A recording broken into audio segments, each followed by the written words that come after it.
दुष्कर्मकारी principal विभूति गुप्ता हेउछंती राउरकेला सहर स्थित बंधमुंडा ज्ञानोदय विद्यालयर प्रिंसिपाल सह मालिक मध्य हेले पूर्वतन नाबालिका छात्री को अनिच्छा सत्वे मध्य दुष्कर्म करिले विभूति एवं एही घटना पाई अभियुक्त गुप्ता को आज फास्ट ट्रैक कोर्ट दंड सुनाइछंती। अभियुक्त को 10 वर्ष सजा। 2019 मसीहा डिसेम्बर 8 तारिख रे घटिथिला दुष्कर्म।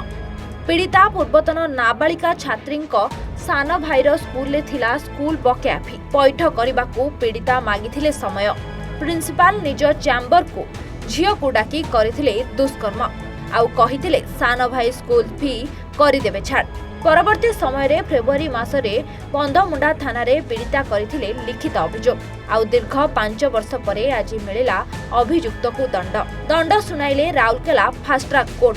कैलाश प्रधान ये केस परिचालना क्राइम ब्रांच मते स्पेशल पीपी भाव में अपॉइंट कर विभूति कुमार गुप्ता को मान्यवर अदालत पोक्सो आगे पी सूर्य राव 376 दफारे बलात्कार दफारे 10 वर्ष सश्रम कारादंड एवं 5 लाख टंका जोरिमाना करा जोरिमाना अनादय 2 वर्ष सश्रम कारादंड एवं दफा 506 रे 2 वर्ष सश्रम कारादंड एवं 50,000 टंका जोरिमाना अनादय 6 मास सश्रम कारादंड।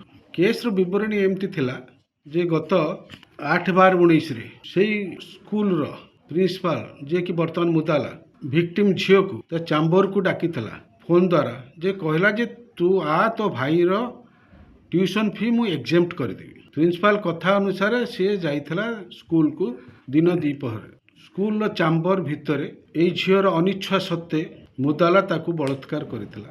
बलात्कार परे झियो मानसिक दुश्चिंता भितर अनेक दिन धरि रहिला। परवर्ती समय 25/2/20 रे बंधमुंडा थाना रे रिपोर्ट दायर करथिला।